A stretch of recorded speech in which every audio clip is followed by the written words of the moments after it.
Hey, welcome to my 10 Minutes for Democracy stream for the week of, March 7th. Today's the 11th, but the week of March 7th. So I'd like to start off talking about my channel because it helps me kind of get more comfortable doing the stream, from talking basis. Stop saying as much, be comfortable with some pauses. So I'm starting to talk about, this is my second stream. And see, that's the thing, my thoughts race. And so I tend to cut myself off talking about the next thought that pops into my head. I have to get better at pacing myself and completing one thought before moving on to the next one. Anyway, I like to start off my streams talking about the channel itself. Then I start going into the topics that I have for the day.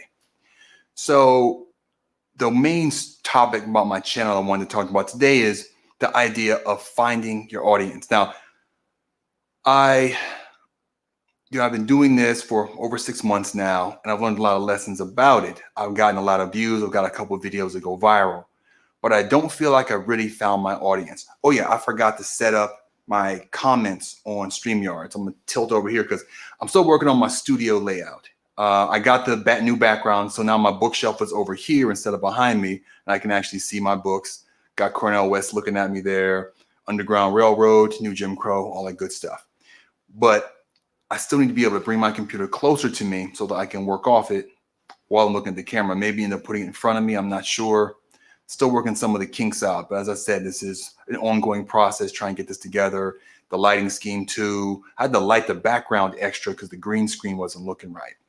I'm also recording myself so that if I use these videos for a standalone video, then I have the original source, because when I use it from the stream capture, doesn't look all that great. Now, it's okay for the stream, but I think if I'm going to reuse the content as a standalone video that I do SEO for, I should probably be a little bit, use the original source, kind of remaster it in a sense. And I probably should turn off my air conditioning while this is going on. You probably can't hear it, but it's actually blowing right now. Anyway, let me pull up this. I'm hoping, let me pull up comments. There we go. So if anyone happens to leave comments, I think about 10 people come in and out during my stream last week. But if anybody wants to leave comments, this way I can kind of see them. They'll be a bit small. I may have to kind of lean over and squint to see those. But I do have the comments available there. And I might even be able to see if, let me refresh this page, see if somebody's coming up, see if things are coming up. Hold on, let me refresh this. This should be live, so. There we go, that's live. I'm gonna try to pull up the YouTube Studio control room to see if I can see more stuff.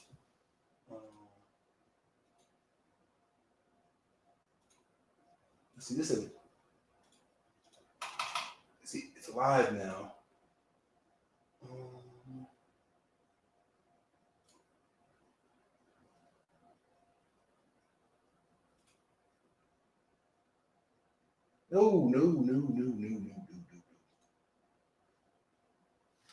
Oh, I might have messed my stream up. Hold on a second.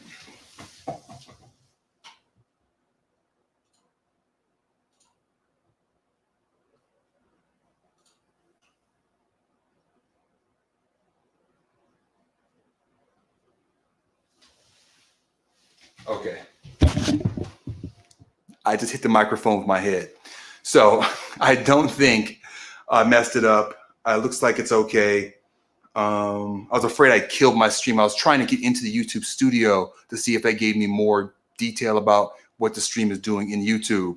Didn't seem to. It actually wanted to start another stream, and I tried to cancel that, and I was afraid it got messed up. Anyway, let me move on here. So I was talking about finding my audience. So, they give logistics on YouTube about what the age of the people that, well, not male and female, their age, a few demographics, but it doesn't really tell me a whole lot about who the actual people are that are watching. I had a person that missed the last stream, but then watched it later on, comment to me and actually give me some really good feedback. And I really appreciated that. And he talked about maybe talking a bit more about grassroots politics, and in California in particular. He was in, I believe, Oklahoma. And so I really want to take that information to heart. And so actually the first two segments after this one are about grassroots politics, specifically the organization I've been involved in for about 6-7 years now, as well as generally making phone calls on behalf of politicians. So we'll get to those in just a few minutes. I talked about, so now I have my outline in front of me. So I'm looking at to see if I missed anything I wanted to talk about this time. So hopefully, so my next goals for my studio are probably, see, I lost track of my topics. I was talking about finding an audience. So the point of that is, if you're watching this, if you're checking this out, and I'm not off-putting to you, and you might actually watch future videos of mine, and I'd appreciate any feedback about me, about the channel, about kind of what I'm doing on the videos. You can comment about the content of it, or you can say, hey, look, the lighting wasn't right, your audio isn't very good. I know I need to improve my audio. I have the boom mic actually 4 feet from, or a foot from my mouth. It's a little closer because last week the audio was not that great. But I'm trying to like figure out some of this stuff. I'm doing this on like a shoestring budget. The camera I'm using is like 9 years old or something. It was nice when I got it, but it's very old now. And so I'm trying to, but any feedback I can get will help me know who you are if you're someone that might be watching it, so I can create more content or stuff. That one good question I have for people is what you would like to hear from me that maybe you're not getting from other people. So later in this stream, I'm trying to touch my face too much, but later in this stream, I'm going to talk about like a lot of the national news issues that everybody else is talking about. But I kind of realized that everybody else is talking about them, so that probably wouldn't be the primary reason to come watch this stream. So I want to start with some stuff specific to me and my experiences and kind of stuff I don't see other people on YouTube talking about. And then I'll get to that stuff and give my takes on it from my perspective, all that stuff. So I want to kind of do that.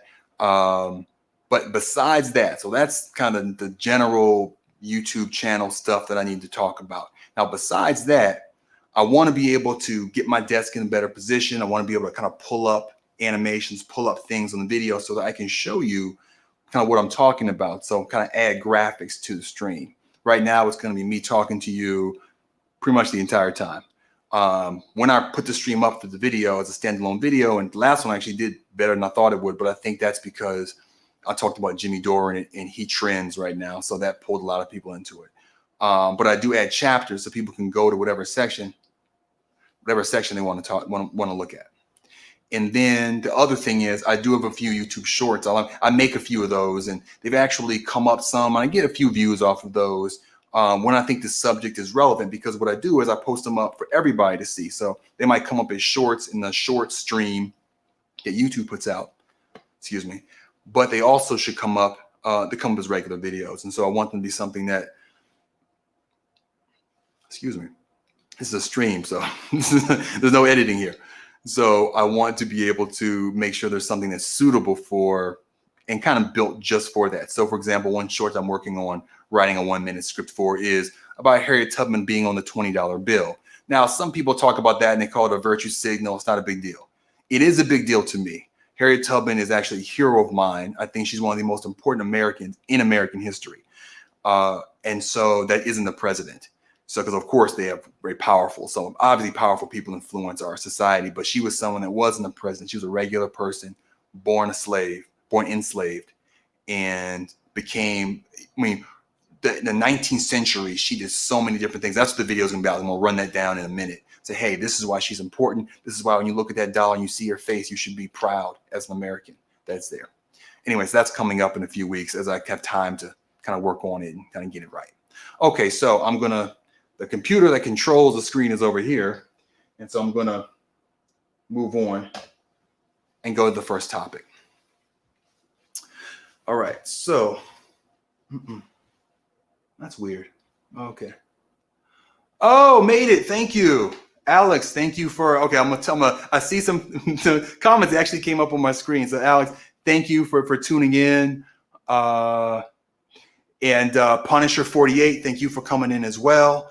And yeah, so the first thing I want to talk about today, so I'm going to kind of talk about the comments in between the different segments for the most part, unless I think it's no way I'm going to use it standalone, then I'll just stop in the middle. So the first thing I want to talk about today is a grassroots organization that I've been involved in for 7 years called Move to Amend. Move to Amend is a grassroots organization that was started by 12 people in a room, actually not long before the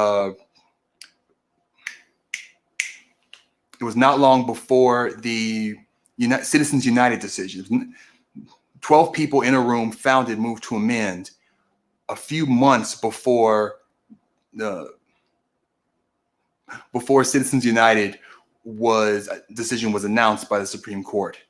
Now, the principle of Move to Amend is that corporations aren't people protected as we, the human beings that make up this country, are by the 14th Amendment, and that money isn't speech under the First Amendment, meaning that it can be regulated and determined what can and can't be used in politics. There's nothing sacrosanct about spending money to influence elections. Money is property, and because when money is speech, as I like to say, poverty is political silence.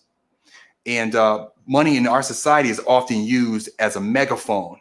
Now, I don't believe we as human beings have a right to a megaphone that blasts our opinion louder than anybody else's. I believe we all have the rights to our opinion to not be persecuted for it, be it a religious or a secular political opinion. But we don't have the right to spend whatever money we have to influence elections. And that's a position right now the Supreme Court is different from, or the Supreme Court's decisions are separate from that. They rule differently than that.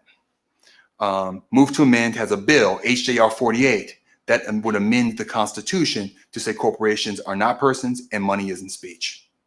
It's been introduced into several Congresses. Every 2 years, there's a new Congress. This is in the House of Representatives. There's only a new Senate. Well, actually, there's a new Senate too every 2 years. It's not every senator turns over, but there is a new. So anyway, there's a new Congress every 2 years. That's what me getting used to is I correct myself constantly. And when you're talking and speaking, it's better not to do that. Anyway, every 2 years, there's a new Congress. And so our lead sponsor, who is now Pramila Jayapal, introduces it. The previous person resigned from Congress. They were an older gentleman, and he resigned from Congress. So Pramila Jayapal is our lead sponsor. And when 47 House joint resolutions have been entered, this one will be automatically entered as the 48th. So it hasn't been introduced yet. We've also already been going out and trying to get co-sponsors in order to increase the co-sponsor limit. So in the last Congress, which I believe was the 116th, we're either on the 117th or the 118th. But I believe whichever the last one was, I think it was the 116th is the last one. This is the current one. The new one is the 117th Congress. We got 74 co-sponsors, which was a new record for us. I think the time before that was in the 60s. So we're trying to get all those 74 back. I think 6 or 7 of them lost the re-elections. They were people that popped up in 2018 and then got knocked back down after one party or the other's establishment person knocked them out the box. But we're hoping to be able to make up for that and more. And so we're part of what Move to Amend does is lobby politicians, lobby Congress members in order to get these co-sponsors. And we're trying to get, Medicare for All, which is very popular, only has 128. So 74 is pretty good. Now, there are several wrongfully decided in our opinion, wrongfully decided Supreme Court decisions that HJR 48, which would be the 20th Amendment, would overturn. One issue we have is that, corruption is virtually legal in terms of, using money and power to influence elections. I mean, there are a few explicit things you can't do. There's quid pro quo, I'm gonna hand you $100, vote against, or $100,000, vote against Medicare for All. But if you're a pharmaceutical corporation and you don't want to allow drugs to be brought in from Canada, you don't necessarily say that. You just say, hey, look, here's $100,000. We really like you. And, this is our concerns we have that we hope you consider. That's perfectly fine. It's also perfectly fine to pluck somebody out of obscurity who agrees with you, fund them so that they can get into politics, because a lot of part of the entrance level to politics is having the money to be able to run an election. You probably can't have a day in and day out job. You can't have a 9 to 5 and run for Congress. That's very difficult to do. It's possible, but very difficult. Unless you're like a boss. Like if you own the company, you may have a 9 to 5, but you can do what you want because you own the company. But trying to be a bartender or a waitress and run for Congress is extremely difficult. So there's that. But then there's also the amount of money it costs to run for office, especially against big time incumbents who have huge war chests that are filled with money given to them by rich people and by corporations. So we want to say, so HJR 48 says, hey, the government shall regulate the influence of money into the elections. It takes a stand. A lot of them don't do that, but it takes a stand saying that shall be regulated, that we have to do something about money in politics. And so this is, and so we're going to take the Supreme Court out of it and then put it on to the House and the Senate and Congress and the president to pass the appropriate legislation in order to address the issue and try to give us Congress of by and for the people. And one other thing I want to point out before I move on is that the first part of it, the second part, money isn't speech, is agreed upon by a lot of people. You know, a lot of people will have their own amendments or their own laws trying to get money out of politics, or at least at the very minimum, have stronger regulations. But the first half of this, the corporations aren't people, protected by the 14th Amendment, is one that flies under the radar. It's also the one that politicians who are reluctant for big changes, big structural changes, or ones at least things that look like big structural changes. This first part makes them a little bit hesitant about this, about HJR 48. But here's the thing. How would you feel if I told you that the Supreme Court has listened to more arguments arguing in favor of corporations defending their rights than they have for Black people? That the 14th Amendment, which was passed to issue federal protections to formerly enslaved Black people of this country in order to protect them when states were not protecting those rights, creating federal citizenship, something we all have now. You know, I'm a federal citizen. Every single person, be you Black, white, Latino, anything else, you're all federal citizens because of the 14th Amendment, has been used by corporations more, to the point of getting to the Supreme Court, more than Black people. Because that was a study, I think I read that a few years ago, that actually is the case. That corporations use this so much to try to protect themselves from being regulated by the government. That's what they basically try to use this for. They don't want to be regulated in terms of what money they try to give the politicians, in terms of making sure that their workplaces are compliant. There are all kinds of different things that they try, even putting labels on food. They try to fight that by claiming they have the right not to speak about the bad stuff their food does. Okay, now they don't always win, but they try to use, and they sometimes do win, using the Bill of Rights to protect these statutory, artificially created entities' rights, when we as human breathing citizens often don't have our rights protected. I have a video about Amy Coney Barrett deciding that a Black man should stay in prison, even though his rights were clearly violated by the state of Indiana. This was in 2017 or 2018, something like that. That's still happening, but corporations, like in Citizens United, get their rights protected by the Supreme Court. That's the type of hypocrisy and misplaced priorities that we need to change. So this is a big, HJR 48 is a big refutation of some of these Supreme Court decisions, and the focus of the Supreme Court often on protecting corporations over protecting people. All right, there you go. So that's that section. Let me see. Oh yeah, so I'll just add this on the end. Next week, I'm gonna talk a bit more about Move to Amend, including kind of the general different aspects of Move to Amend and how it tries to build support. It isn't, part of it is lobbying Congress, but it's not all lobbying Congress. Now, Alex wrote something else. Okay, good question. So Alex White asked, that is a lot of co-sponsors representing a lot of people. Is that work done best at a representative's local office? That's actually not, that's a good question. I'll say this. When I've primarily been lobbying politicians, I oftentimes actually call and try to talk to their Washington, D.C. office, because that's where the legislative sausage is kind of made. However, a lot of grassroots pressure can be applied at local offices in order to send a message to the Washington office. This is something that you need to look into. So I would say, yes, I think that if you're a constituent, I would start at the office of your legislator, the local office of your legislator, and tell them, hey, this is something that's important to me.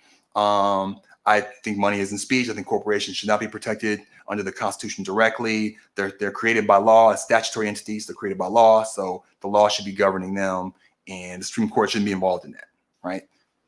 And you know, kind of let them know that, and then let them know information about it, Move to Amend, all that stuff, and then they'll then relay that to the legislative office. Legislative office is where you kind of get into the back and forth of them. They may have a problem with the language, and that's when you get more into the wrestling with them about the little particulars of it. And they might ask questions. They, what about this? Do unions support it? Which they mostly do. Even though it would affect unions, individual union members still have constitutional rights.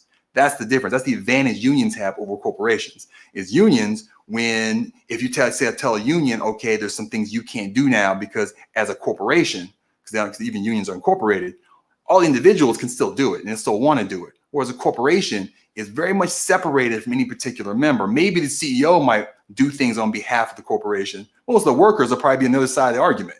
So there's this uneven there. So most unions actually that we've gone out and solicited and explained it to have been on the side of move to amend in terms of amending the Constitution. So I hope that answered your question. I have to click one more time here to go to my next page here. Okay.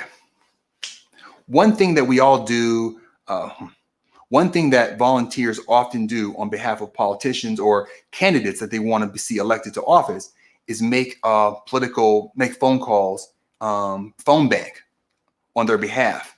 And so I wanted to talk to you for a few minutes about how to phone or what the process of phone banking. Maybe something that you've never done before that you might be leery about and wondering, how do I feel about this? It's weird to me. And so I want to talk to you a little bit about the process and my experience with it. So when you're doing a phone bank, usually you'll log in on your computer into a dialing system, and they'll give you the login and the password to it. I mean, obviously you'll contact the office first and tell them, hey, I'd like to be involved in this in phone banking, and they might give you some training over Zoom. But once you've done all that stuff and they say, okay, you're ready, here's the link, let's go phone bank. Okay, you log into the dialer. The dialer will usually prompt you and say, okay, are you going to use your computer to make phone calls, which some of the dialers can do at this point? Or they'll say, okay, call in with your phone. So we'll link up with your phone, and then that'll be the thing through which you make the phone call, because it's going to be calling for you, and then it's going to run the calls into your phone or onto your headset if you're using the computer. Once you do that and it's connected, then you tell the system, usually it may automatically make you ready, but if you don't, then you tell it, okay, I'm ready now. It says, okay, you're ready. You wait there. It's making phone calls. I'm sure we've all gotten those calls that there's a delay and then someone says hello. That's an auto dialer. So it's auto dialing on the back end. Once it connects to someone and says hello, or there's some indication the line is open, it connects to you. But the thing about it is, and they tell you about this in training, you have to say hi kind of quickly, because if not, the person can be hello, like there's nobody answering. So there's several hundred millisecond delay between the call connecting and you actually knowing that there's a call and you being able to talk back. So the first thing the system is going to say is give you the person's name. You're going to generally ask for the person's name. Say, are you Heather? Say, yes, I'm Heather. I don't know why I choose a girl's voice, but say, yes, I'm Heather. And then you have initial copy where you explain, okay, my name is X on behalf of X campaign. And I'd like to talk to you about the candidate in question and tell you about why I think you should vote for him, or whatever the copy is, because I'll tell you, there are actually different sets of copy you might be doing. I'm somebody get juicy lips and I get caught up there a little bit. So I have to make sure I don't leave something like sitting on my lip, like my last video. I had a little whatever here for like 2 or 3 minutes, and I'm like looking at my editor and I'm freaking out, like, oh man, when am I going to lick my lips again? So I'm very conscious of that this week. Anyway, so you ask for person X on the phone. Then once they confirm, if they're not the person, you say, okay, thanks. And there's an option there to either say you pick the right on the computer screen, to either say you picked the right person or you haven't picked the right person. And so you go through that process and so then they ask you do some content, you say, introduce the candidate, you do a couple things. Then they give you another question to prompt the person with. Now, some people you can kind of tell pretty quickly if they're in a hurry or not. And one thing I do sometimes is if this person clearly doesn't have time for all this whole workflow that you have to go through, because it's basically a workflow. So you after the introduction, you say some content, the person is for this issue. What do you think about that, or whatever the content is?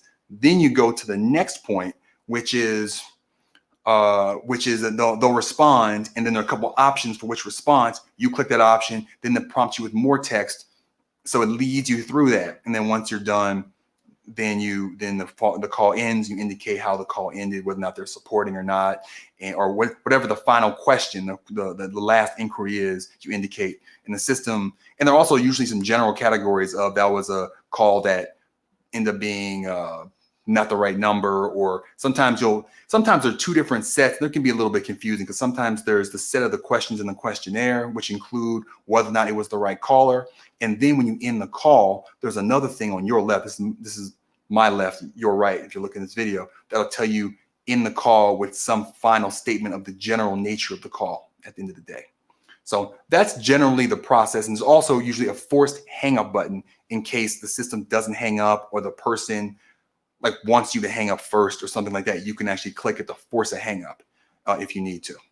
Now, as I was saying before, the content isn't always the same. As I was talking about this, I was using the content type of you're trying to solicit votes. But that's not always the case. One case is obviously voter outreach. Talking about, I talked to you about my calling on behalf of Daniel Lee. I'll say, hello, I'm Michael. I'm calling from Daniel Lee's campaign. I'd like to tell you about Daniel Lee. I think he's great. You should vote for him, right? That's the usual type you'd expect to do in phone banks. But there are two other types you often use. There are volunteer solicitations. Sometimes they have a list of people that they've already said are interested in doing and voting for your candidate, but you're calling them now to say, would you like to volunteer? And to see if they're interested. Wow. Ooh, it seems hotter today in my house than it was before. Anyway, let me get back to the video. So they'll tell you, I'm interested in I lost my train of thought. So the second type of call is the volunteer call, where you're calling to see if the person interested in volunteering in the campaign may be making phone calls themselves. So that'll have a different script than the voter outreach call will. And then the last call type is the calls that often see make the day before or the day of, which are what they call GOTV, which confused me at first when I first started doing this. I'm like, what are you talking about? But it's get out the vote, GOTV. And those are calls to kind of help people find where they're supposed to vote. Say, have you voted today yet, to kind of make sure everybody who wants to vote, who said they were going to, is actually going out there and voting. And so those are the three different types you'll see. And as I said in my previous video, you'd be surprised how often these calls, actually, people are willing to listen to you. It's not something where you're calling, and most of the time people don't want to talk. We all know what auto dialers are like. And so me personally too, and I'll see the number and say, okay, this number is my area code from where I used to live. So this is a solicitation from that area. And so I'll just not even pick it up, or you pick it up, you hear a delay, and then, well, I'm busy, I don't want to listen to whoever this is because they don't know them. And you hit click. So usually by the time the auto dialer gets to you, you actually have a pretty good chance of somebody who will at least hear you out for one or two segments of the script. So keep that in mind. It's not as futile as it might seem. So when you're going to do this, because usually it's right, especially right now, it's pretty remote. So you'll probably be in your house at your computer. A couple of things I think are useful to do to prepare yourself for doing it. First, it's good to familiarize yourself with the script. Let me tell you, when you're on the phone with somebody, you're trying to talk to them and navigate that, you don't really want to be having to look at the script every moment. You kind of want to make it your own and know what the next question after the content is. So it's kind of a fluid conversation. And I think when it is fluid, it's much more effective at keeping the person on the phone and getting the conversation really going. So it's good to really look over the script. Even sometimes they have like a demo where you can go through the script and like make believe a few times to get through the different main options or different possibilities of the script before you get to before you start making calls and say you're ready to go. So that's good to do. It is good to prepare mentally for hangups and hostile people. My last phone bank I did, somebody got on the phone with me and they got mad at me because I wouldn't tell them about the other candidates in the race. Like, this is my candidate, this is the person I know, this is why I want to support him. If you want to look up the other candidates, by all means, this is my guy. He got mad at me. I just tried to explain to him where I'm coming from. He ultimately hung up on me. And you have to just say, okay, that's their truth, and not let that upset you. You're just going out there and this is your way of being able to reach out to people on behalf of this candidate you're supporting. And if people aren't interested, as I said, most of the time they'll just hang up. In this case, sometimes they may lash out at you. You just accept that you don't know them. They're not lashing out at you because of you. It's because of them and how they feel. And lastly, it's always good to have like a glass of water. I actually have one over here that I may sip on in a minute, but it's always nice to have a glass of water so that you, in between calls, you can take a brief sip. Even if you generally you won't get another call instantaneously, so you can stay ready and just take a quick sip. But you can also turn it off when you need to, and that's the other point. That's the next point. So let me just jump to the next point. So the next thing I wanted to say is, while you're doing phone banking, make sure to take breaks. You don't want to take big, long breaks, because the dialers are most effective when a lot of people are logged into them. Don't ask me why, but that's what everybody says whenever I do phone banking. So you don't want to take long breaks, because that's going to slow down the system. So take more frequent short breaks. So if you have a phone call with somebody and you're on the phone with them for 10 minutes or something, don't just stay ready and go right into the next call. That's exhausting, at least for me. So I would say take a 1 or 2 minute, maybe a 1 minute break right then. Drink water, maybe even look at your phone for a second. Just take a mental break and then go into the next one, because you're going to grind through those hang-ups and those quick calls, not bam, bam, bam, knock out a bunch of those. But if you get a long call, it's good to take a break, take a moment, get some energy. Now, one thing that's nice is, while you do this, sometimes phone banks will have a Discord that you can join. In that Discord, they'll tell you about the different, they'll tell you about how they're doing. You can look at it kind of while you're working. That's something else too that kind of gets your mind off the dialer, just sitting there staring at it, waiting for the dialer to give you the next person. And you can see how everybody else is going and talk about what they're doing. So that's always, I think that's useful when campaigns have a Discord that you can join. And a Discord, or there are other ones too, but some type of chat that allows you to join and commiserate while you're doing the calling, or after. And that's the last part. So afterward, usually, if you have time, they like to get a quick debrief. And two things I think are really nice to do when you have a phone bank is, after you've done a phone bank, is stay behind and tell them a couple things. One is tell them kind of how you did in general. Were there a lot of hangups? Were you waiting a long time? Generally, how efficient was the time you spent? I think that'll make you feel better. And I think that's useful information for them to have. The second thing is, sometimes when you're doing that copy, you come up with ideas for improving it. And believe me, they do want your feedback. Be humble about your feedback, but definitely tell them, hey, why don't you try this? Why don't you try that? That happened with the Daniel Lee campaign. Some people, I was on calls, a debrief, and they said, hey, why don't you say this better? This is when they're talking about some particular issue, say it this way, that'll come across better. And they say, oh, that's a good idea. And they took that feedback in a very positive manner. So I think that's good to do as well. And lastly, if there's anything confusing about the process, about the form, about the questions, hopefully they have a Discord or some way to contact them to ask them questions about things that are really confusing. But afterward, if there's something that you think just isn't clear and you'd like to know more about it, I think that's the time it's useful to let them know, hey, this copy or this question is a little bit confusing. These two answers, they seem very similar. Which one should I click in this situation? And I think that'll be very helpful to them and help make their time and work and your experience better. There we go. All right, so that's part 2. Alex laughed about me talking about the thing with my lip, which I'm still worried about. I'm gonna drink some water because I feel like I'm worried about that. And he had another comment that said, a little more unique area, few challenges to Republicans and low turnout, even when we do. Is there a benefit to working with a party, or is it okay just registering and supporting campaigns? So I'm gonna go ahead and just answer that. So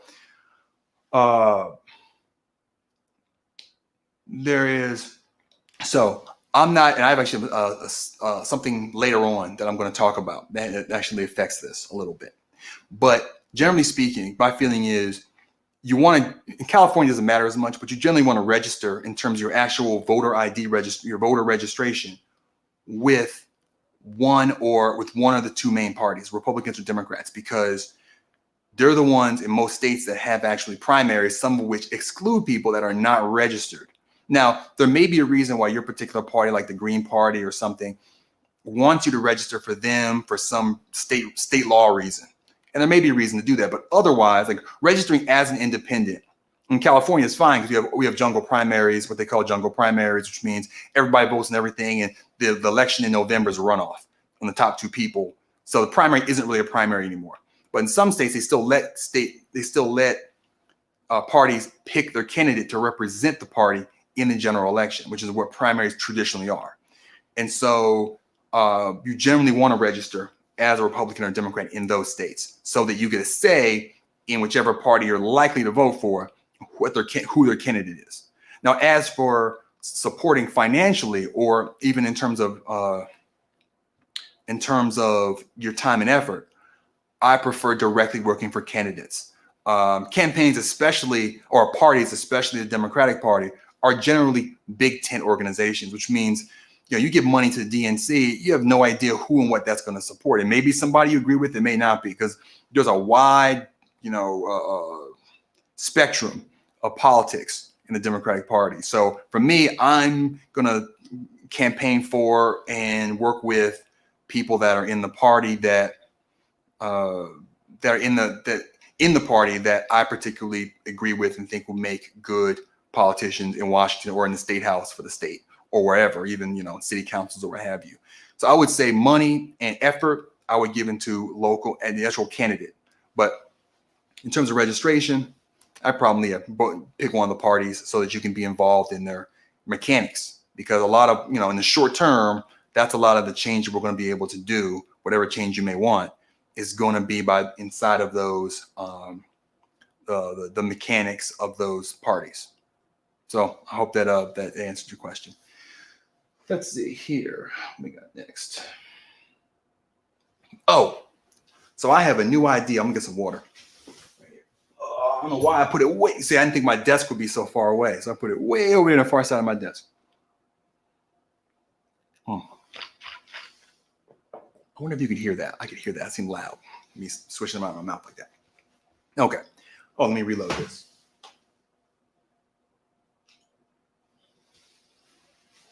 Oh yeah, one thing I did that was smart this time is I actually put a what do I call that thing? I actually put a thumbnail for the stream. Last time I didn't put the thumbnail until afterward. So this time I actually put the thumbnail with the stream. So anyway, I thought it's just toot my own horn there.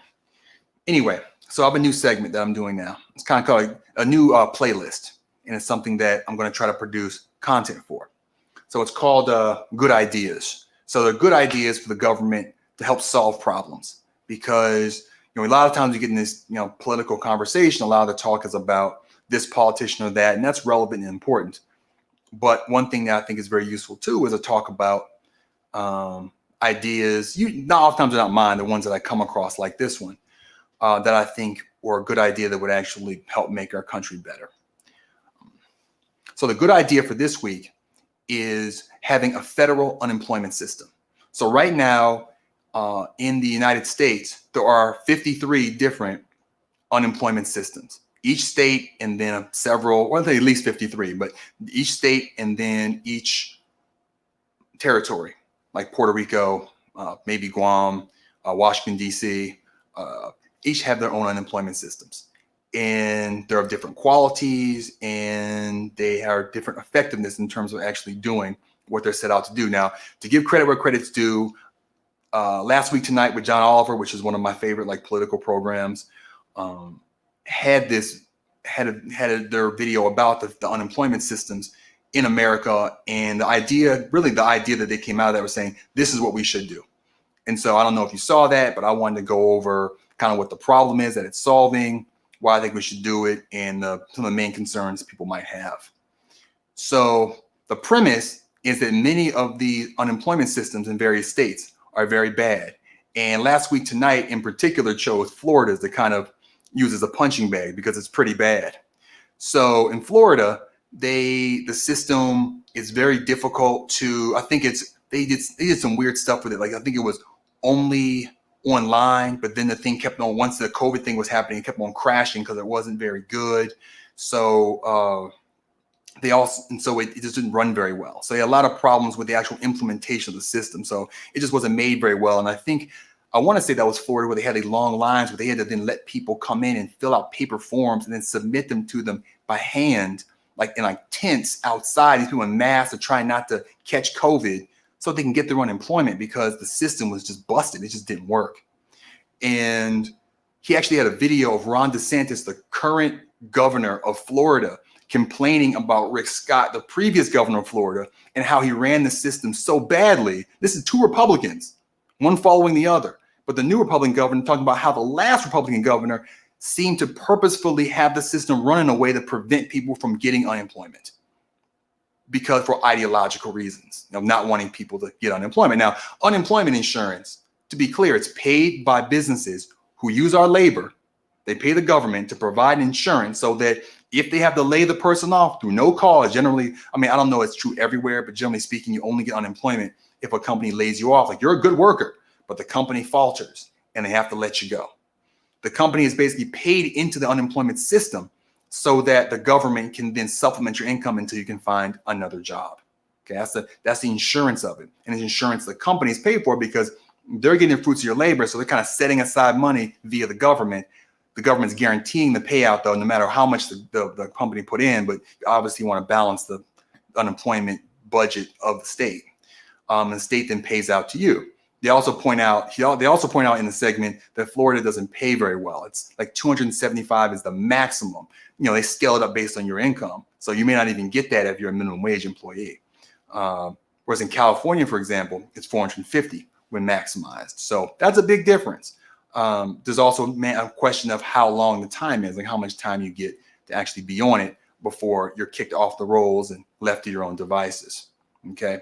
So as I said before, there are various reasons why these systems don't work well in some states. I think California's is okay, although California had a different problem. In California, like all these places have fraud sometimes. California thought a smart idea was to kick a whole bunch of people off the rolls, like 1 million people or several 100,000 off their rolls over the turn of December, this last turn of the year. And people were having a hard time getting back on it. And they try to use some third-party person verification system that was not made to handle the volume of people that California kicked off, but that was more of a management mistake. So that's one issue. So one issue is management errors done by various states. There's also the incompetence of the various states and how well their systems were built and how they're managed. And then also there's the corruption of sometimes maybe getting the lowest bidder or choosing a vendor to provide you a new system who, did some kickbacks to some politician or something. So for various reasons, a lot of states have systems that aren't very good. So why go federal? Well, a single system would would definitely be cheap. Building one single good system would be cheaper than maintaining 53 different systems. That's just, you can't argue against that. You may not want to do it for other reasons, but it clearly is cheaper to maintain one system than 53 different ones. Now, I think part of it is just actually creating this single system that each state would then be able to use. Now, I'll get to amend the implementation, which actually would be the federal government would administer it, and the states could be as involved as they wanted to be, kind of based on the legislation.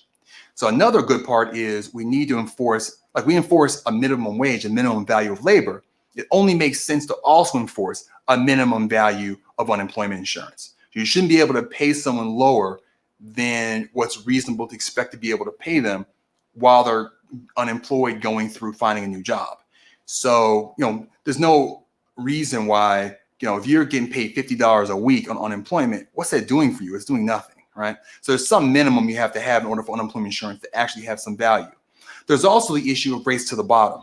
The idea of race to the bottom is, in terms of businesses and business taxes, is different states sometimes want to lower business taxes in order to draw businesses to them. So if in some states says, well, our taxes are a lot lower in terms of what the business has to pay, as well as the employees, you can draw businesses to you. So a state like Florida has very low unemployment insurance taxes. And so they can't pay out as much to people because they can't pay out as much to people because they don't have as much money in the unemployment insurance coffers to pay out. So one thing that this would do is this would normalize that across the country, and it would take it off the table as a negotiation tactic. Now, states will still be able to solicit companies and give them other tax advantages and other things to attract them to them. So it doesn't eliminate that as an issue. But at least in the case of unemployment insurance, that race to the bottom in terms of business taxes won't hurt people who have committed no crime except being laid off.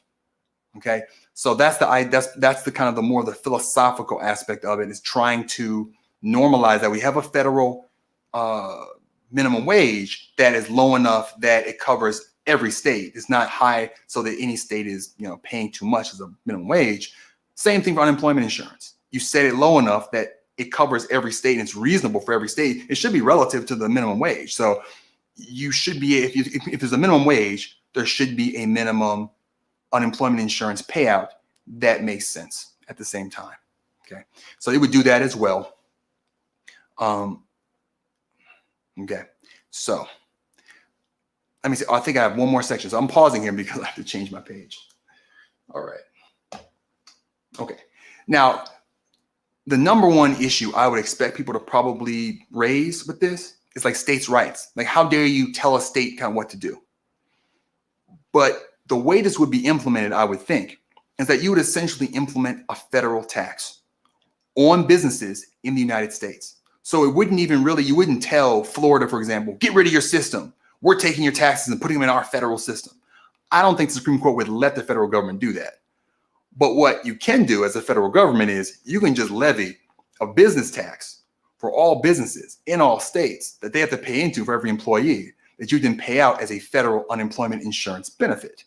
Then the states can say they can supplement it if they want to with their own system, or they can have access to this federal system to add to it as the state in question, be it Florida, California, Iowa, wherever. But the federal government owns it because it's the federal government's taxes. And what that essentially will do is most states will just cut that as a state tax, and it would just become a federal one. But it isn't the federal government usurping the power of the states. The federal government is deciding we want to be in the business of unemployment taxation. I think it's clearly interstate commerce. Most of these are interstate companies. And even if it's not, there is the issue of luring businesses from one state to the other using that. And I think for that reason, it's also relevant to have that tax and to, be able to pay out that federal unemployment insurance. I think there are other benefits as well. Like as we saw with this crisis with COVID-19, it was hard. The federal government had a hard time supplementing unemployment with the different systems in the different states. With this, it would make something like that when there's a crisis, be it caused by a pandemic or being caused by the banks failing or whatever it is, the supplement unemployment insurance, it would be helpful in different ways. So I think that's another good reason to consider something system like this. You also could pass laws that were more segmented, that just kind of said unemployment insurance has to do this or has to do that. But again, I'm not sure if those are even constitutional. I think those actually might be more vulnerable to a Supreme Court challenge than just having a federal unemployment insurance system. We have federal social security system that taxes every business in every state. So why couldn't you have federal unemployment insurance? And I think you could probably pass it through reconciliation. Though really, as I've talked about, I think before, you can really pass anything through reconciliation if you have the presidency, both the House and the Senate, that are willing and able to do so. But anyway, I thought it was a great idea. I'm definitely going to edit this and post it up as a standalone video. Even if the SEO isn't good, I think this is an important issue, an important idea and a good idea that I want to get out there into the political zeitgeist. Anyway, if you like the video, I'm going to do this once for all of my videos. I'm not going to do it over and over again like last time. I'm just going to do it once here because I got the vibe for it. So I'm going to do it. And then all the rest of the videos, I'm not going to do it for. If you like the video, hit like, consider subscribing, and clicking the notification bell. Click on one of the slides below to continue watching 10 Minutes for Democracy. There you go. So that's done. All right, so let me go to the next one. Let me see. Yeah, Alex, you're welcome. I saw your comment there. All right. So, okay, now we're to nationals. That was my stuff I really wanted to do. And what time is it? Woo. Wow. I thought that was going to be like 30, 35 minutes. I didn't think that was going to be an hour. So I may actually step back on one of these. I definitely want to do this one. This is of the moment. So this is the COVID-19 relief bill stuff. I definitely want to do that. But after that, I may stop because I'm already at an hour. And for you all that have stayed on here for a while, I appreciate you watching. I don't make this some ridiculously long stream, and I'm not super comfortable. I'm standing like on a stool. I'm low, but I'm kind of standing there, so I can't do this for so long. And it's hot in here because I didn't turn off my heating. So it's trying to cook me in my suit. Anyway, all right, so let's get ready to do this. Okay. So as of this recording, Joe Biden has just signed that $1.9 trillion COVID-19 relief bill. It's become law. And as much as I've criticized that process from when it started all the way up until last week, I wanted to make something very clear today. And that is that this bill is, of the three relief bills that have passed in the last, well, since the COVID-19 crisis started, this is clearly the best one. Yes, I had an issue with the fact that they took the minimum wage out, the minimum wage increase out. I did think that Manchin and his shenanigans made it a little bit worse, maybe like 5% worse. I think they did take too long to get started. They lost a few weeks at the beginning. They promised to bring the checks quickly, and they failed in that promise. And it was in part because of themselves, because they played with doing it bipartisan. And Republicans just strung them along for a few weeks until they finally said, okay, fine, we'll just do it. And then reconciliation started, and that process takes a while. And they know reconciliation takes a while, but they still played the game, the bipartisanship game, for a little while. Now, I'll say this, though. Some of Democratic senators, like Joe Manchin and Kyrsten Sinema, really consider part of their brand being bipartisan. And it may be possible that that stuff was completely necessary to get them on board with ultimately doing the bill. However, if that's the case, don't promise to get the checks immediately or quickly. Don't say that if you're Joe Biden or those Georgia Senate candidates. Just don't do it, because you know it's not true. Anyway. And the last thing, of course, is this check maximum should have been $2,000, like they said. Yes, they can parse it and have their explanation, adding the 600, blah, blah, blah. Bottom line is you said 2,000. And political promises should mean something. And when it's only an additional $600 and you're spending $2 trillion, why are you worried more about trimming a little bit off the edges instead of just fulfilling your promises and doing what you said? It's an easy win. And it sometimes feels like politicians don't even take their own word that seriously. They don't even try to follow through with what they say. They're too quick to just consider it politician speak. Like, they're almost cynics to themselves, because Joe Biden's words should have meant more to him than it did. And that's why I worry about the minimum wage, which he clearly talked about raising during the campaign. That was one of the few things he talked about. And I'm worried that he said it, that he talked about doing it, and he has the power to do it and to fight for it, doesn't mean that word really matters. And that concerns me. Having said all that, this bill is the best of the three. It's the biggest, which is the big part, because this is a big, this pandemic is probably the biggest crisis of my lifetime. And the legislation that passed should reflect that. And as I'm going to explain, I'm going to go through the different aspects of it quickly. But this is a more thoughtful and complete bill. There's a lot of stuff besides the checks, besides the unemployment, that were needed, and this bill did include. So there's the $1,400 check, which is good. It actually is better than you realize, and that I realized initially, because if you're like a single mother with 2 or 3 kids, it's not $1,400, and you're making less than $75,000. It's not $1,400. You and your 2 kids are going to get $4,200. So it actually is much better. And that $2,000 promise doesn't sting quite as much when that is so situational. You're likely, if you're really in need, to get more than $2,000. So that's good. There's the unemployment, which is $300 a week supplement to whatever the states are doing. That was $600 in the original bill, the first bill that passed. It was $400 until the Senate negotiations took it down to $300.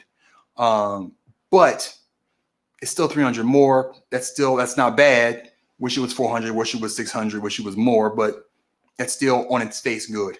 There's also a child tax credit of several $1,000s. I should have gotten a number and put it on my screen, but I forgot to.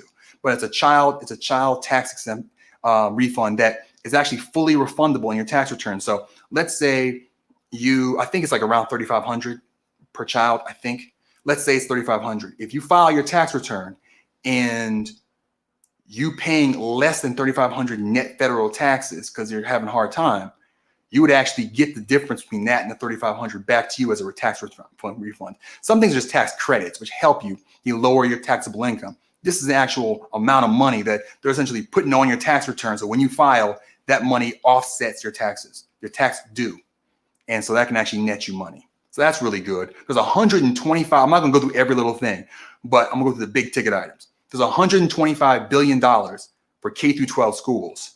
There's several $billion, like 20, 30, I think it's like between the two, like 60, 70 billion, between money for testing and money for vaccine distribution, various aspects of vaccine distribution.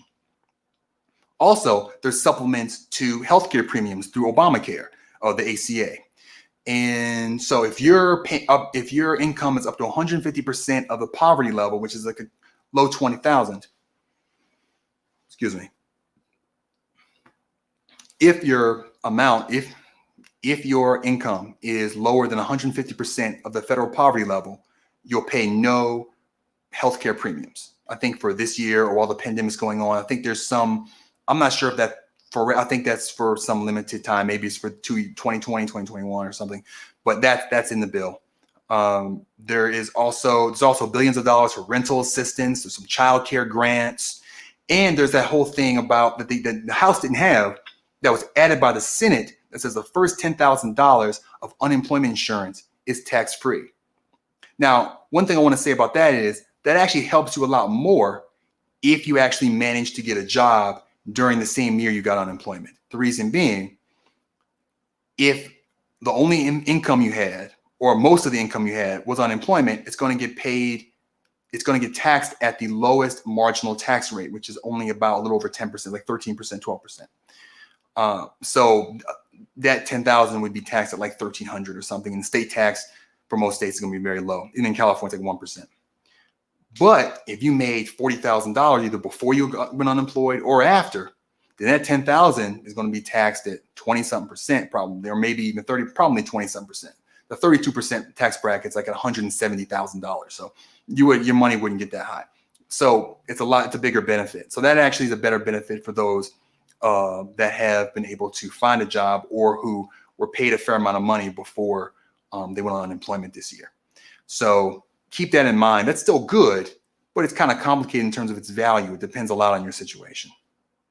And the last thing I wanted to point out on this is that this was, unlike those first two bills, especially the first one, but those first two bills, this one was almost purely a bill to help people, real Americans, people that, real human beings. I mean real Americans, I mean real actual living, breathing human beings, not corporations, not business interests. This was something, ultimately they want to stimulate the economy with this. That'll help businesses, that'll help the American economy overall, but this is to help actual people.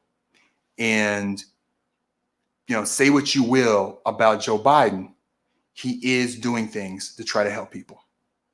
And that's something you couldn't say nearly as much, I think, about Donald Trump. He seemed to much more serve himself in his politics and policy. He did little things and incidentally did some things, but he mostly helped people that he thought were good for him. He was very clear about helping red states and not blue and made a big issue about that. He hid the fact that he got the vaccination, even though the vaccination is going to help heal people. For whatever reason, he was worried about how it made him look, so he didn't do it. Joe Biden, I don't agree with all this politics, but he does seem to be acting to try, as a president, to try to serve the people in the way that his political philosophy allows, but try to serve the people. And I do appreciate that, even though I'm really worried that this was the only chance we had for the minimum wage increase. We'll see. But as I'm going to talk about in a second,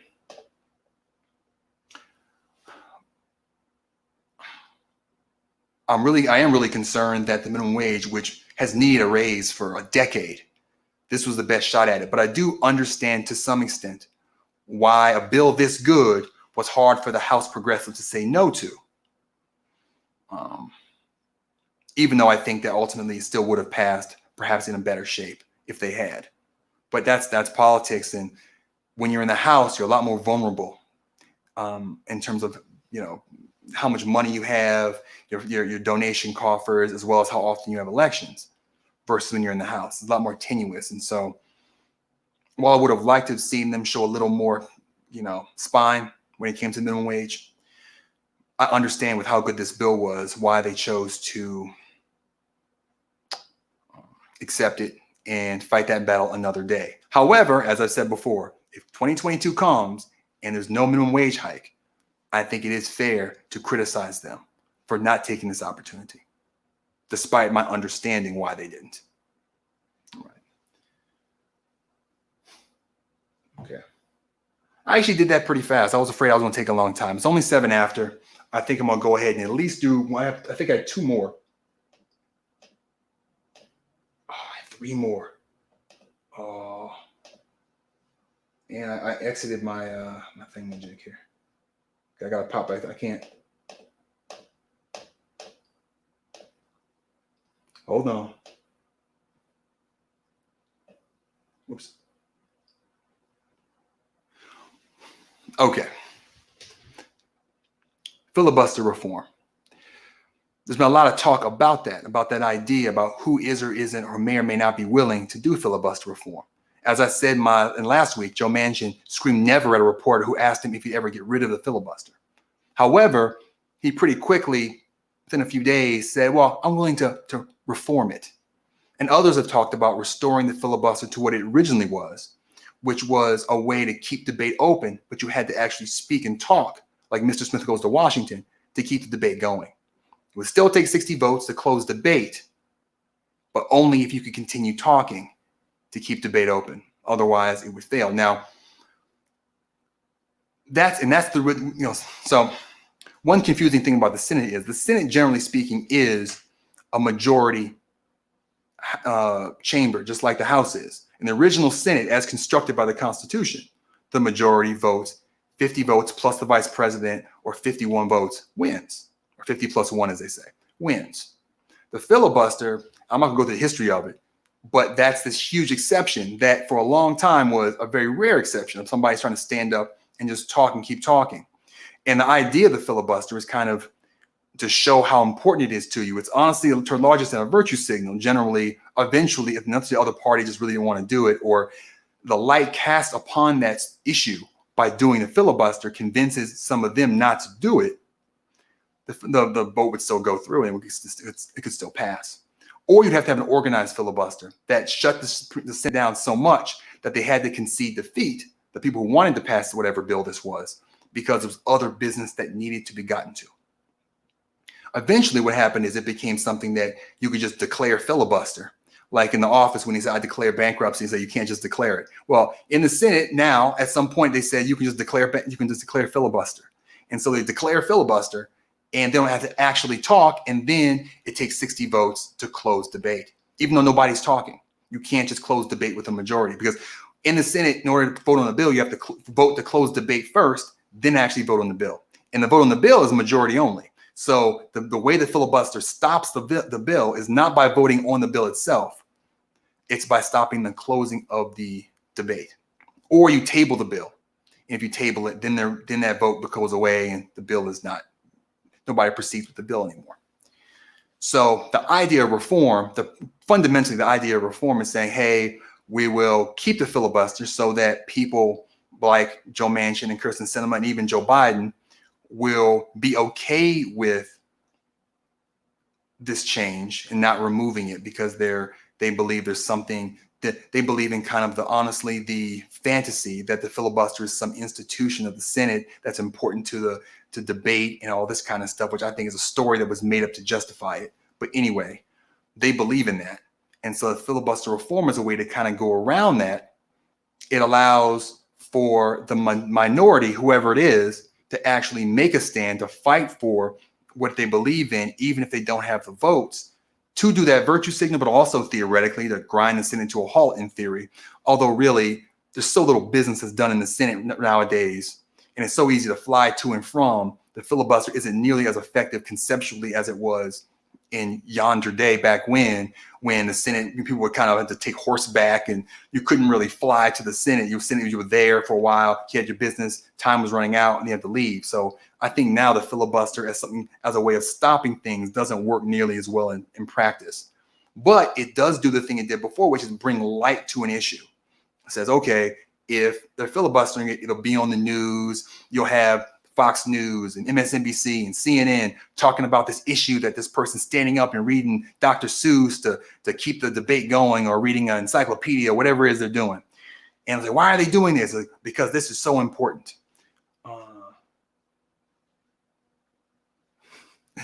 Oh, I just noticed Alex White's comment about how nobody knows about the movie Mr. Smith Goes to Washington. That's true. I don't know if there's a filibuster in any other movie, so that's the only one I have.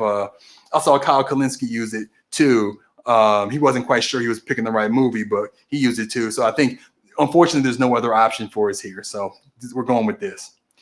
Anyway, like I was saying, reforming it would give the opportunity, I think, to make a bigger issue out of something that's an important issue by keeping the Senate talking about it for a time, maybe to the point where the other side's embarrassed enough to pull it back because they don't want the attention. So I think its validity would be in that. But it would still ultimately restore majority rule to the Senate for the most part. Now, removal would completely remove it, and it would cause majority, it would be straight majority rule just like the House. And the biggest argument against that is that by doing that, you're creating chaos, because now with the majority rule in the House and in the Senate, and if you have the president, then you can just pass almost anything, you know, right? Like there's no opposing party breaks. The majority really rules.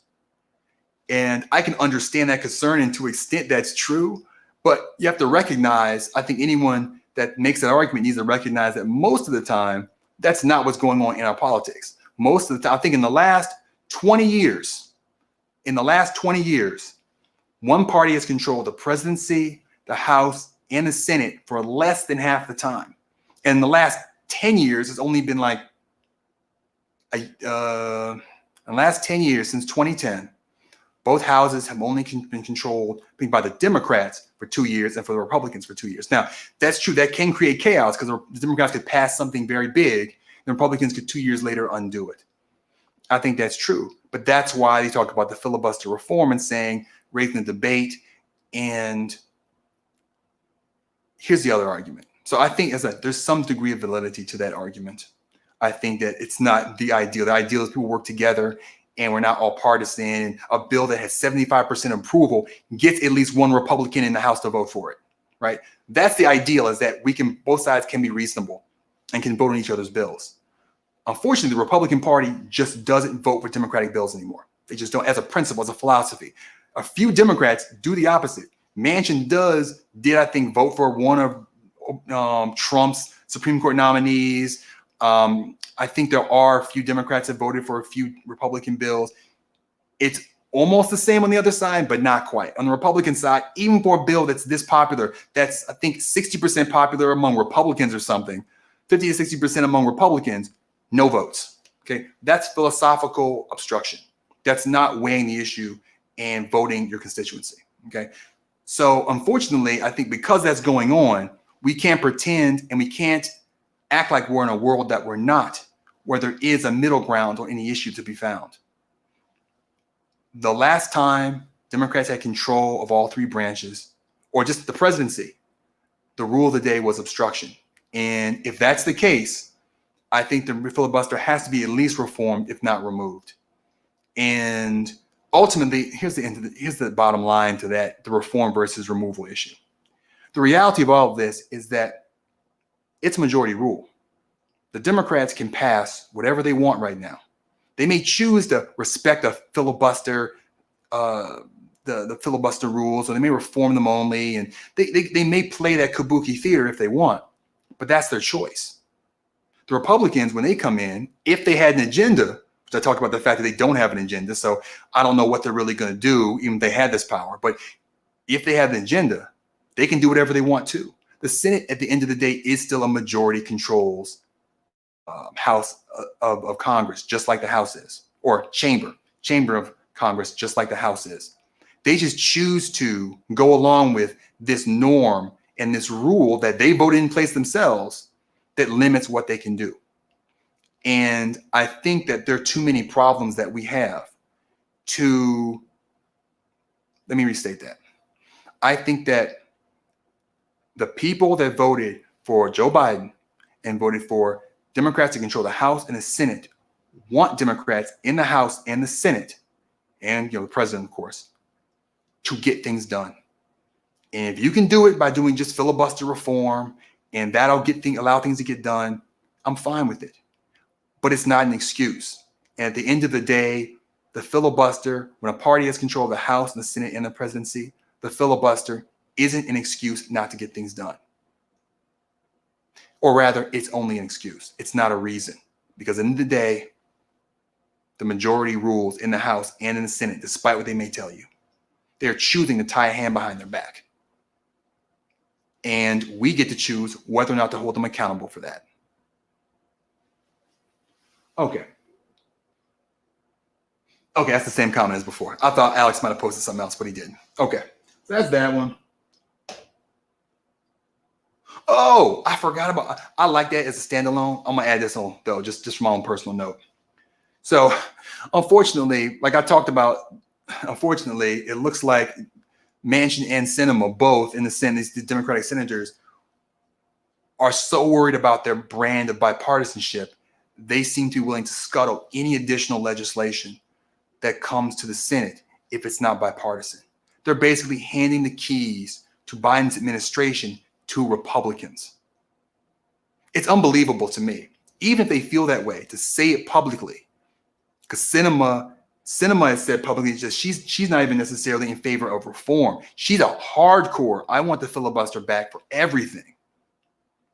But she's quiet though. She doesn't give interviews anymore. So I don't know if she said anything publicly, but she's actually a diehard filibuster advocate. Manchin has said he's willing to consider reform, like I talked about earlier, but he's also said now he wants to see bipartisanship. So my concern is that him, and he usually Sinema likes him a lot and kind of considers him kind of a mentor, I think. So they may be kind of tag teaming against Biden to press him to try to find bipartisan stuff. But the Republicans in the Senate, I don't think have any interest in that. And they seem to be shining them on. But the problems we have, we need to solve. And I think that like someone like Kirsten Sinema doesn't necessarily reflect her constituents.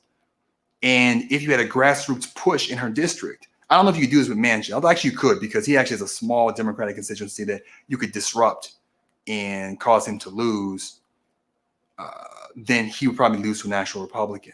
But this will require actual, real kind of hard-nosed politics, which Biden is reticent to actually do.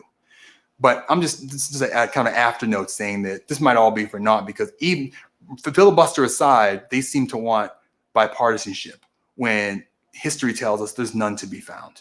Not unless it's essentially a Republican bill, which ultimately is what Biden's bipartisanship has been when he's tried to do it in the past as vice president or as a senator, is to find something Republican and use it and say, oh, Republicans will go for it. Of course they will. It's their bill. You're cajoling the Democrats. The Democrats are the ones being bipartisan because it's not their bill. It's the Republicans' bill.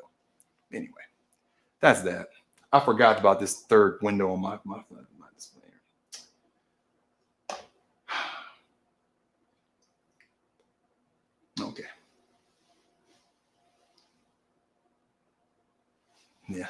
Yeah, I agree. It's very sad indeed, Alex. So, some news is funny. I came onto this, I think I saw on Twitter, and I hadn't seen anything on it on YouTube. But now I've seen, I think, 3 or 4 YouTubers that I follow have talked about it.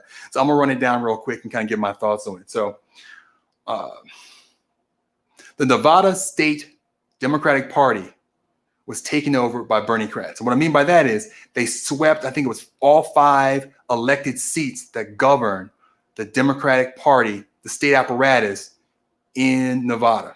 This is an apparatus that was built by Harry Reid, the former senator and Senate majority leader. Then I think he was a minority leader for a while too in the Senate. And he built this political apparatus with people they trusted that were all on kind of the same accord and page, and was run very well. And Democrats have dominated Nevada as a result. However, their politics aren't necessarily where Bernie's are. And people that support him, I kind of consider myself a Berniecrat in terms of agreeing with a lot of his agenda.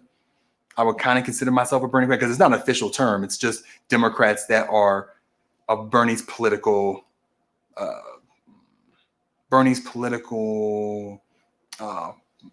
place on the spectrum in terms of left versus right. So they're like where Bernie is on terms of most issues, in terms of what he's advocating for, like Medicare for all, higher minimum wage, etc.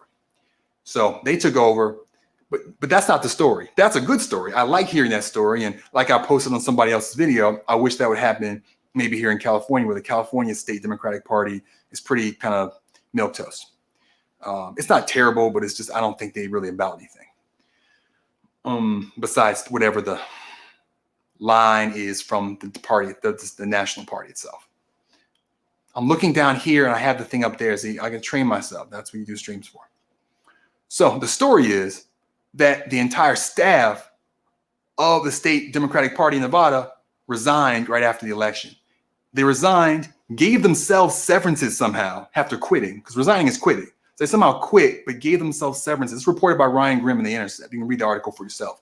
But they resigned, somehow gave themselves severances. It's a nice gig if you can get it, I guess. But also before that, moved $450,000 out of the coffers of the Nevada State Democratic Party into the DSCC, which is the National Democratic Senatorial Campaign Committee, which is very establishment controlled almost directly by the majority leader, Chuck Schumer. And he appoints somebody, but they're directly controlled by the leadership in the Senate.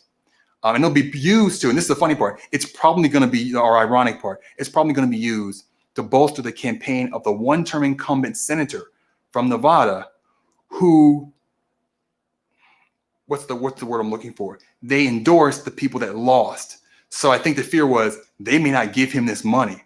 So we got to give it to him now, basically put it in this DSCC temporarily so that when the Nevada comes, so that when the election comes, they can distribute it, because you don't know what these Berniecrats are going to do with this money. They may, want to buy all tofu with it or something. Who knows what they think, but they wanted to control it. And so some people talked about it as kind of like kind of bitterness, or, them being unhappy about kind of what happened. I think they are unhappy, but it's more so about controlling all the money they raise, because that's the thing. Part of that apparatus is how much money they were able to raise by running the Senate by running that operation the way they were, and about appealing to donors and corporations and what have you. And so they didn't want to let the money that they raised get used by other people who were democratically elected. But the reason why I bring this up is, this is, I have done videos in the past. I'll probably make a video of this and link them. I've made videos in the past about the Democratic establishment entities that kind of control who we even get to vote for, like the DSCC, the DCCC, which is the congressional component, also controlled by the House majority or minority leader, or I think it's maybe the speaker. In that case, it may be the speaker, or maybe one or the other. But the point is, it's controlled kind of centrally by Washington, but also by these state parties can be often controlled by the DNC or by these national kind of entities. This is an exception to the case. And it's why you should be reluctant to necessarily give them a lot of money unless you know who's in charge, because these state parties have a lot of power. They're the ones that send out those flyers that say who to vote for. And a lot of people go off those flyers and say, I'm a Democrat. This is the state party. This is my party. And so they're aligned with that, even though they may not even know who was elected and what their politics are. Like, this is my party. It's blue gang, red gang. That's the paradigm that we're in. And I wanted to make a video about that another time. But, it's red gang, blue gang. I'm blue gang. Blue gang sent me their official paper. So I'm going to go with blue gang and pick all their people. I get that. And I start there, but then I look and say, okay, there are other options. Because maybe the person I'm supporting, my politics don't match what the California Democratic Party is. So be careful when using those flyers and when giving money to the state entities, because that's the kind of stuff they use those flyers for, or to support specific, usually incumbent establishment politicians. Because this is part of the reason why turnover rate's so low in Congress. It's because there's all these systems in place that keep incumbents there. And it seems like the only way to remove an incumbent is the other party somehow either resigning and making an open seat, or the other party being, oh, my thing just ran out of power. It ran out of, it stopped.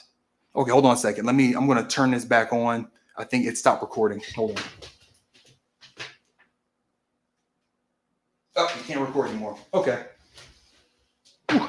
Okay, I can't record anymore. So we're just going to finish the stream unrecorded. So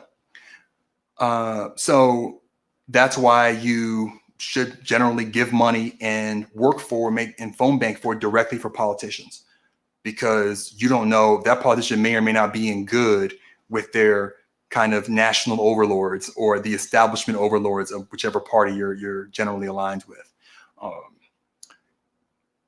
The second point I wanted to make, I think at this point, maybe we should now consider giving a little bit of money to the Nevada State Party, because they may need it now, because it sounds like they kind of, did a midnight heist of their coffers before they could take over. I'm assuming it's legal, which means they're not going to get it back. So they may be kind of suffering for money, and they could do a lot of good. They could, if any of these Nevada Democrats aren't great, they could primary them and use their flyers and really actually give them a good chance of upsetting incumbents, even if the incumbents are their own party. And I think that's why they took the time that took over. I think it's to make a difference and to move our politics, move the Overton window left. And so that's something that, even though we may not be in Nevada, it's something we should consider. And the other thing is, I think that's it. I mentioned the flyers. I went out of order a little bit up here, so I thought I might have still had something.